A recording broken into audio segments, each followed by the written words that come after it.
Curtin has the call. Nicotine vaping products, or vapes, may have some benefit for smokers who use them to quit cigarettes. But vaping carries very real risks, and the number of young people vaping is increasing dramatically.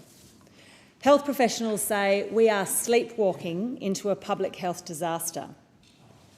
The policy challenge is making vapes available for smokers where appropriate, but not available to children and young people. In October 2021, Australia became the first country to introduce a medical access model of regulating vapes. This requires that people wanting to vape get a prescription in order to obtain vapes with nicotine in them. Now, there have been challenges with enforcement of this model, and the Therapeutic Goods Administration is considering potential reforms. I know the Minister is concerned about the impact of vaping and the need to reinvigorate action on smoking, but this is an urgent issue that needs an urgent response. The main problem is that there's a loophole allowing users and retailers to import vapes from overseas if they're not labelled as nicotine. But labelling on imports is unreliable. Most vapes being sold contain nicotine, including some with labelling that says they don't. This means that vapes containing nicotine are getting past customs and are being sold over the counter, including to kids. There's growing community and expert concern, not about smokers transitioning down to vaping, but about young non-smokers transitioning up to vaping. In the words of a 23-year-old constituent, most of my friends vape and none of them were smokers before. In the short term, the nicotine in vaping is damaging and addictive. In the long term, ANU has shown that non-smokers who vape are 3 times as likely to take up smoking than non-smokers who do not vape. And as for the rest of the chemicals in vapes, we don't yet know about the long-term impacts because it's so new. Vapes contain a range of chemicals and solvents, including flavouring agents, many of which are toxic or carcinogenic.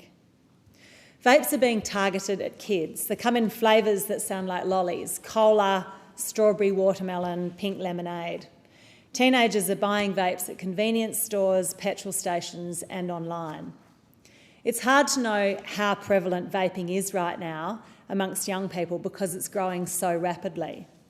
A few years ago, New South Wales Health reported that the proportion of young people vaping had more than doubled between 2020 and 2021 to 11%.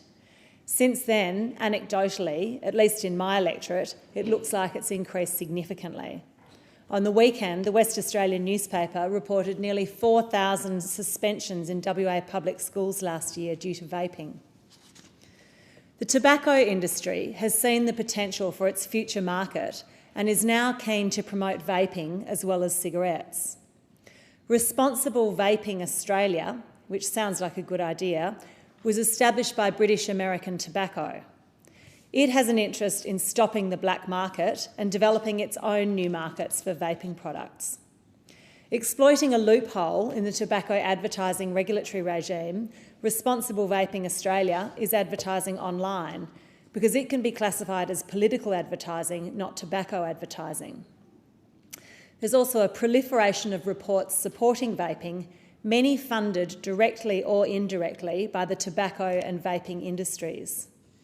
GPs say this is all part of a cynical attempt by the tobacco industry to hook a new generation on nicotine. Schools are doing their best to limit vaping, but are losing the battle. AHESA, the peak body for independent schools, says, despite schools' best efforts, students' willingness to experiment with vaping appears to be increasing, and schools are being challenged not only to counter students' interest in vaping, but to help meet the needs of students who may be suffering a serious and potentially fatal addiction. So what's the solution? Vaping may have a place for people trying to quit smoking, although there is debate about their effectiveness. To end the black market in vapes, we need a ban on importation and supply of all e-cigarette products, regardless of labelled nicotine content, except by pharmacies for smokers with a prescription. This way, we can then implement stronger border controls to intercept e-cigarette products. We need to update our tobacco advertising ban, which was introduced before the internet and has significant loopholes. This is urgent, and I urge the Minister to take action.